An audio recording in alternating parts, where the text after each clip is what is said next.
Uh, Hello and welcome to another episode of Polygraph with our political editor, Mr. DK Singh, where we'll be talking about Lakshadweep and why it is, people are being talking about it, such as and saying save Lakshadweep.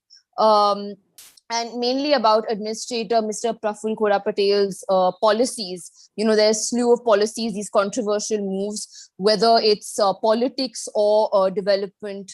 Sir, I mean, what do you make of why it's making news? This archipelago of islands, Lakshadweep, a fairly small union territory. Why is it in the news cycle right now?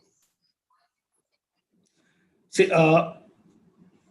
talking about it from the viewpoint of the administrator, I would say, or his actions, I would say it's politics laced with development or development laced with politics, depending on how you look at it. As for other parties' involvement, well, there are other things. Of course, see, Praful Khora Patel, he may be just an administrator of UT, or several UTs actually, but the fact is he was very close to Narendra Modi. His father was an RSS leader who was also very close to Narendra Modi. And that's how Narendra Modi picked him up as Amit Shah's successor in 2010 as the Home Minister. So he's known to be very close to him. That's one. Opposition parties are targeting him. That could be one reason. But the bigger reason is what he has done. Now, and how it affects their politics. See, NCP, if you look at politics in Lakshadweep, it was mostly held by the Congress, the Lok Sabha seat. Now, NCP and Congress have been the chief rivals in Lakshadweep. BJP in the last election, 2019, BJP got just 125 votes in Lakshadweep. So BJP does not have political stakes there. Yeah. It's NCP in the Congress. And the NCP MP won last time just by about 600-700 votes, I suppose. So that's about the opposition's attack and where you see politics there. But coming to what the administrator has done and why we see politics in it is, look, if you go by the merit of the most controversial thing everybody is talking about this need for ecological balance. Rahul Gandhi, in his letter to the Prime Minister today, he has talked about the ecological sanctity of Lakshadweep. But the fact is, if you look at economic indicators there, they're pretty bad. You need development. So this proposed a draft land regulation development regulation, LADR. I would say it's a good thing because Lakshadweep needs it for infrastructure development. So way back in 2007, actually, my colleague Mosmi Das Gupta has done a story on the need for this regulation in Lakshadweep today. Please go through that. But the story talks about how way back in 2007, the then Planning Commission, I'm talking about the UPA government, that Planning Commission has also given a report on Lakshadweep development, which talked about how, Maldives, which is kind of similar to what Lakshadweep is, there's so much of tourism potential in Lakshadweep. In Maldives, like the entire world goes there, not many come to Lakshadweep. So the potential has to be basically developed. You need infrastructure development. And this bill we are talking about, LDAR, what it proposes to do is to kind of authorizes the administration to acquire land for development activities or for planning. Now, nobody can pick holes in that. But what has happened is, you can blame it on today's administrators or our rulers' penchant for this steamrolling. Development was the agenda. First thing is the administrator should have actually held wider public consultations, Praful Patel, which never happened. You cannot just steamroll such things, knowing fully well that you will have backlash. But more than that, the other things he brought into this, development narrative, those are very controversial, and those actually smack of politics. And that's why I said development laced with politics. So there are basically four other things which have made this bill, this proposed regulation, more controversial actually, because of the other regulations. So one is about what you broadly call beef ban proposal. Actually, the proposed regulation is animal preservation regulation. It proposes to actually, ban either storing or buying or selling and transporting cows, bulls, and bullocks. So basically, you cannot have beef or beef products on the island.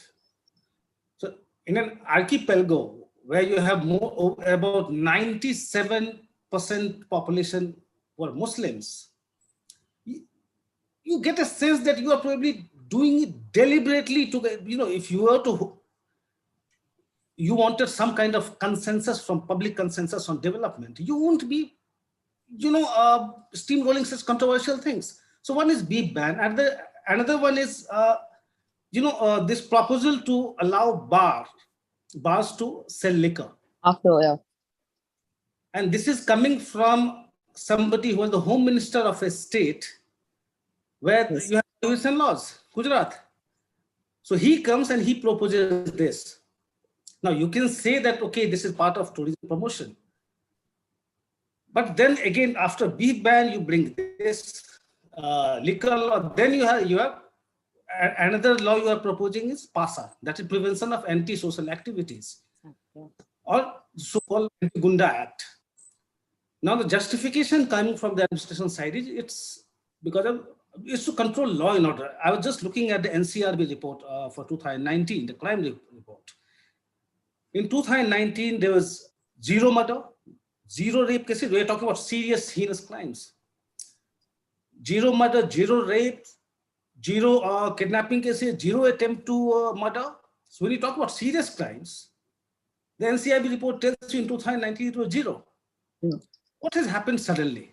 Now, from the administration side, we are told that it's because of drug-related activities. But you already have so many other laws to deal with them.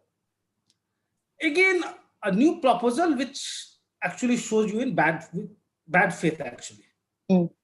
Then the fourth one is, let me see, I'm just missing that. And yeah, the draft panchayats. This two-child norm for panchayat candidates. Now, this has been done in many other states. Yes. They already have it. In some states, actually, there have been proposal to bar people with 2 children to even get government jobs. As Sam talked about in 2019. And even Congress-ruled states have this two-child norm. Say Rajasthan, for instance. Sure. The many states which have this. So it should not have created the kind of controversy it is. But for the other 3 proposals I'm talking about, this beef ban, lifting of prohibition or allowing some bars to sell liquor, and this PASA. So I would actually say what the administrator was probably trying to do was what you have in Hindi film song, Kahin pe nigahein, kahin pe nisana. We are talking about development, but you're trying to score political brownies. And given the fact that I'm talking about, in 2019, your party got just 125 votes. So actually you are not trying to set some political agenda in Lakshadweep. This is meant to send messages outside Lakshadweep, across the country. That's the things I'm talking about. Sure. So we've got a bunch of questions. First is on this new LADR. Do you think everyone's talking about development, but Lakshadweep is also a very, let's say, ecologically sensitive and delicate area where there are 36 islands and only 10 are inhabited. Is this development which is proposed by these regulations, will it come at the cost of, let's say, ecological decay? Mandeep is asking, is it one for the other? Point is, how do you approach this? Now, Rahul Gandhi is talking about ecological sanctity in Lakshadweep today. If you recall, he was the one who had gone to Niyamgiri Hills in Odisha. A tall, huge project. Has he gone back there to see how the tribals are living there now? That Niyamgiri Hills visit, he visited them twice, said, I'm your soldier in Delhi. What has happened? So this entire talk about ecology, if it's politics driven, it doesn't serve any purpose. And I'm talking about our article today, talk about many planners, others who have been quoted by our colleague in the print report today. They are all emphasizing that you need planning. I mean, you cannot have haphazard growth. And when you are trying to promote a place as a tourist destination, you have to have planning for that. You have to have infrastructure for that. Even for basic amenities, like hospitals, colleges, other public amenities, you need some planning. And what this law is proposing is to set up a regulation authority actually. How do you assume already that it will be actually bringing in all commercial activities? It's like, the apprehension every time something happens there. You have all these brigades coming there. Okay, this is anti-development, and so this is all these so-called environmental activists. I mean, everywhere you see the same thing enacted and reenacted everywhere. So coming back to a point which you made earlier about how if this had been consulted with a bunch of people and wasn't something which was done in a way unilaterally, do you think because this is something which the current NCP MP also said that they weren't their feedback wasn't taken. Do you think if their feedback was taken or different people were consulted, it would have been accepted more? At least start a debate there. Let the people get involved in the debate. Tell them how badly placed you are. I mean, in Lakshadweep today, the unemployment rate is 13%. It's pretty high. And what's your source of income today? Agriculture, from which you are not getting anything. Coconut production, coconut fiber extraction. You're developing basically coconut products, but you don't get much out of that. Tourism potential is huge, but nothing is happening there. In 2019, if I recall it right, there were just 7,000-8,000 tourists coming to Lakshadweep. There's a huge potential there. You can always maintain a balance. You have to strike a balance between ecological demands and development. How do we presume that any development means ecological disaster only? Sure. So there's a question by, Prerna Sharma, who's saying, why is the BJP government pushing all these new regulations, especially during a pandemic, whether it's Central Vista or Lakshadweep's regulation draft? The cases are on a rise in the island. And absolutely, I agree with that. Central Vista was proposed even before this pandemic. Yeah. You can question why the center is going ahead with it. But then I don't want to get diverted there. I'll talk about Lakshadweep and the need for the bill. Yes, the fact is, from first corona case in Lakshadweep came on the 18th of January. Yeah. And by the beginning of this month, there are about 7,000 cases. And there are hardly any health hospitals. There are 2-3 hospitals, but they don't really have those facilities. Yeah. When you don't have any health infrastructure, you have to give priority to COVID management. And 7,000, it's a huge deal. I was looking at the facilities in one of the hospitals. It is talking about 30-bed facility. So obviously the entire focus should have been there. But again, what Praful Patel did and what the NCP MP from Lakshadweep has been telling, that they relaxed the quarantine rules. So earlier, you were quarantined for 7 days, 14 days, depending on which island you are going, if you are visiting Lakshadweep. What Praful Patel did was to relax it. So if you were to come there with the negative RT-PCR report, you are allowed to. You are allowed to come. And their logic is different. Okay, they are saying, okay, the first phase we did not have any case. It was total lockdown. But then economic activities have to happen. You have to have tourism there. You have to allow people to come. Sure. So in recent times, as some officers are claiming, they were between the two waves. 15,000 people came from other states to Lakshadweep. Yeah. There were 1,000 tourists. These things actually contributed to the infections. But as it is, even today, I was looking at this health ministry site. Even today, there are over 2,200 active cases in Lakshadweep. Given the abysmal health infrastructure you have, you should be focusing on that and not talking about beef or alcohol and other things. Yeah. So to that extent, I agree with her. There was no need for the administrator to bring in all these things right away. You have to fix your priorities.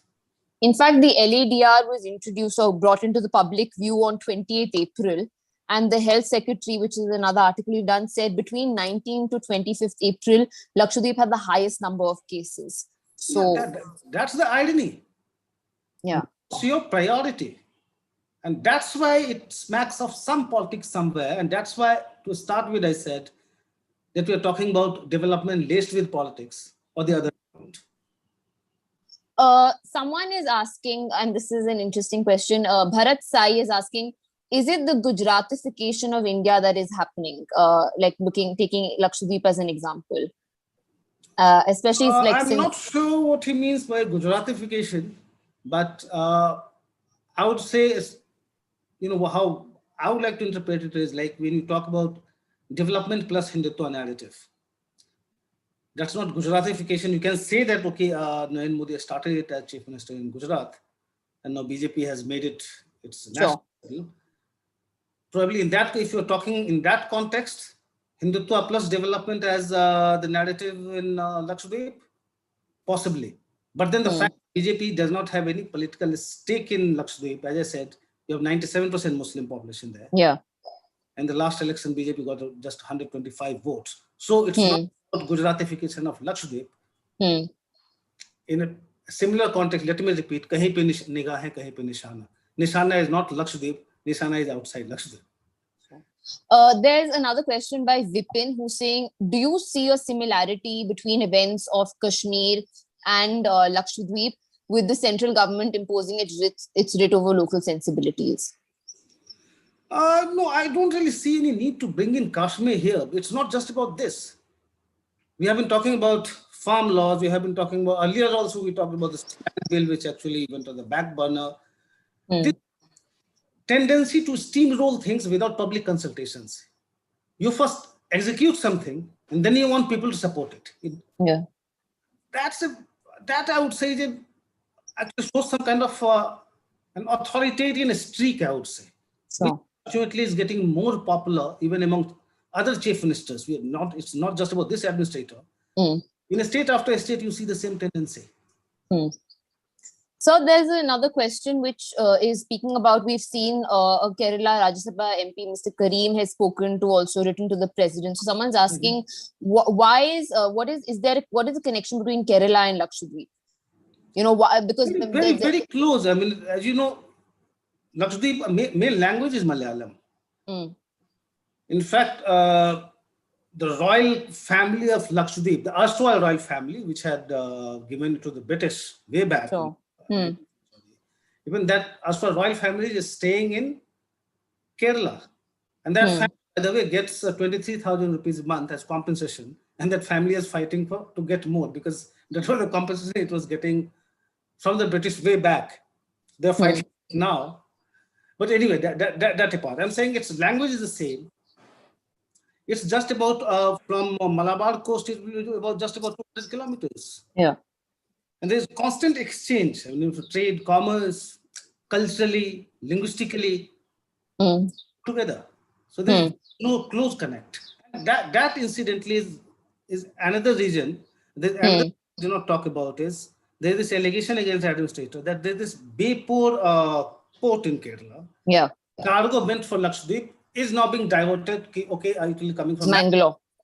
And so the administrator is being accused of trying to basically dealing Kerala with the Lakshadweep, yeah. With Lakshadweep. So that's another allegation swirling around there, and the politicians there have been talking about this. So, Rohan is asking, does these, these policies which are coming up and then the protests against them, does this show that there's a need for all union territories, irrespective of size, to have their own assembly then? It's, in Lakshadweep's case, it's very small. The entire surface area is just about 32 square kilometers. As Revati has mentioned, there's just 10 inhabited islands. And just to churn out some old facts and figures, as per 2011 census, I think the population was just a little over 64,000. So you cannot have an assembly for this. There is just one district in Lakshadweep. Yeah. You have, I think, 8 or 10 subdivisions. So for such a small unit, you cannot have an assembly. Speaking about the administrator, Hitesh is asking, do you think the administrator is doing this to please the RSS? And why were slew of measures, let's say, introduced recently? Like basically asking more about That's one of the allegations. When you say RSS agenda, I don't really think RSS wants you to go and start creating controversies. Yeah. RSS has been asking for ban on cow slaughter. It has been on the agenda, of course. But then RSS is not asking you to start opening liquor shops. Unless you are suggesting that RSS is asking, okay, it's a Muslim-dominated duty, and go and register and says, I'm sorry, I will not buy that. Yeah. So that allegation may be untrue, but when you talk about RSS agenda, you're talking about what he may mean is Hindutva agenda. Cow slaughter being one. I mean, sure. Beef ban beef product. I mean, that may be the inference. And the fact that you have about 97% Muslims as population and they are getting upset. So, but that's enough. RSS is not asking Praful Patel to do that. Just speaking about agenda, if that works, we don't know. Speaking about Praful Patel, he is also the administrator for Daman and Diu and Dadra and Nagar Haveli before he was given charge of Lakshadweep in December. And he's also, it's like in a distinct of departure. Before, administrator post has always been held by IAS officers.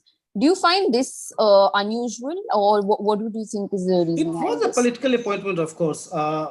And look at his tenure. I think he became an administrator of Daman and Diu and Dadra and Nagar Haveli in 2016. And he has been stoking one controversy after another.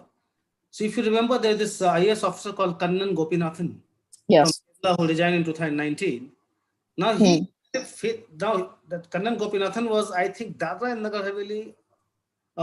He was Secretary Power and Urban Development. Yeah. And he had a tiff with Praful Patel, who was the administrator.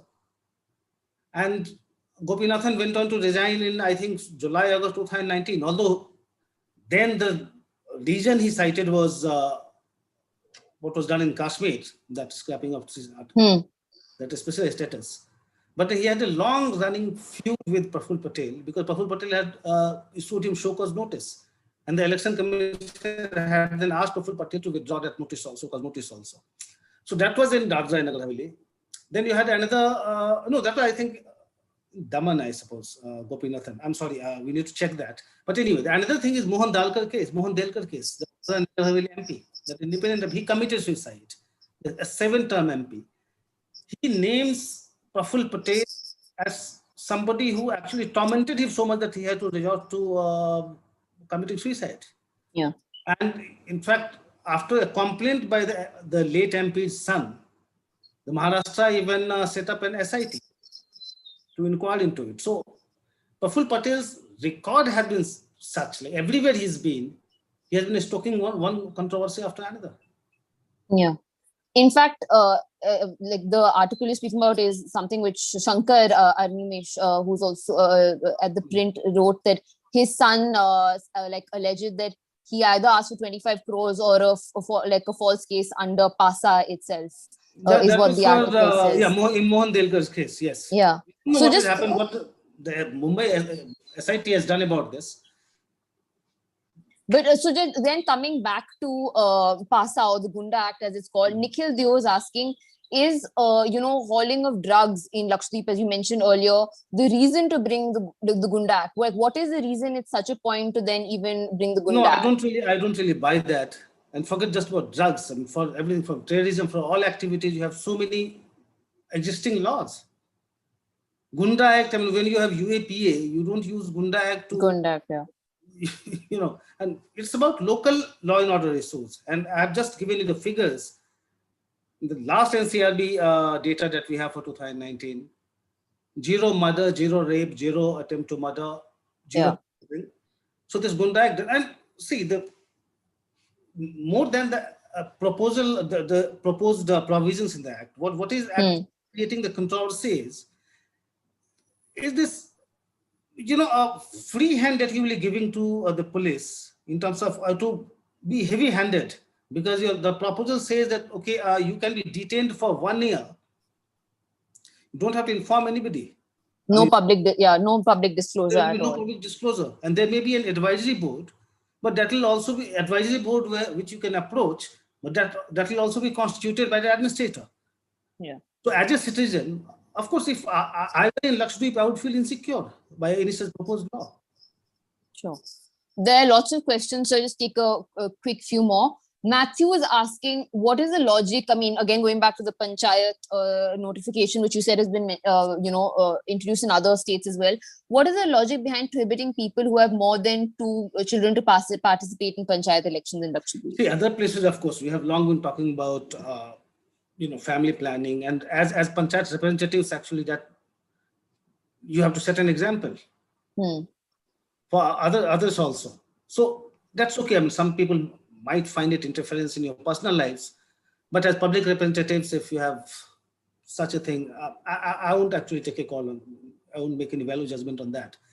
In Lakshadweep's case, what happens is look at the demographic profile of Lakshadweep, and that's where this two-child now becomes controversial. Because whenever you have seen so many right-wing groups talking about,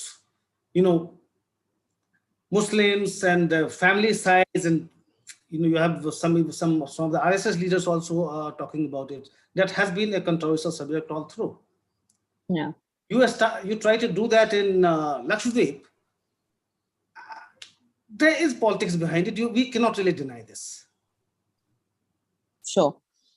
One last question, which I'll take from, Sai Kiran, is how will all these policies together, how will they impact Lakshadweep? In terms of, it's a broad question, but all of them combined, how will they impact Lakshadweep once they get into, if they are implemented? Because Mr. Faisal, who's the NCP MP, has said that if they are implemented, people will protest against it. Right now, it's there's all virtual. If they are implemented in toto, I'm sure there will be protest. And much of it may be justified also. But yeah, I just wish that the first one, that's Land Development Regulation Authority, Land Development Authority Regulation, I just hope that the administrator is able to get people around and push it, because Lakshadweep desperately needs development in terms of infrastructure and in public amenities also. When you have been hit by COVID and you don't have a health infrastructure to deal with it. So there are many skeptics, but somehow it's the administrator's job or the government's UT administration's job to convince them. About others, I think the administrator should be going slow on that until people are ready to do that. If you want to lift a ban, or if you want to remove prohibition, or you open it selectively, how the people look at it, you have to go by this. As for the beef ban, again, we are talking about, the choice of food and how you're trying to get into that. Probably it's better if you're pursuing a development agenda, bringing in such contentious things don't really serve your purpose. And in fact, if you bring it in at this stage, because they are all political moves, I would say, better stick with the development agenda. And for now, I think the administrator should be trying to go ahead with the development regulation, I would say. Sure. There are many more questions coming in, but we have almost no time left, so maybe you can respond to it later. Yeah, sure. So thank you for watching this episode of Polygraph, and for more, please stay tuned to theprint.in, and